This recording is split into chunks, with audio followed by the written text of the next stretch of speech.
Chama cha Demokrasia na Maendeleo kimeona taarifa ya serikali ya CCM kupitia idara ya uhamiaji inayosambaa kwenye mitandao ya kijamii inayosema kuwa makamu mwenyekiti wa chama Mheshimiwa John Wegesa Heche amevunja sheria ya uhamiaji ya sura ya 54 kwa kuingia nchini Kenya bila kufuata taratibu na kanuni za uhamiaji.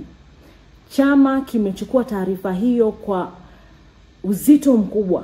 Chama kimeona kuna upotoshaji wa hali ya juu kabisa, ambayo tunasikitika kuwa Mheshimiwa Heche bado yuko nchini, lakini idara ya uhamiaji inapotosha umma. Ikumbukwe jana chama tulitoa taarifa na tukaeleza kuwa Mheshimiwa Heche amefuata taratibu zote za kutaka kuingia nchini Kenya. Ameenda boda mpaka wa Sirali, one stop border, na kufuata taratibu za kutaka kuingia nchini Kenya, lakini pasipoti yake ikachukuliwa na akawekwa kizuizini bila kuelezwa sababu yoyote ile.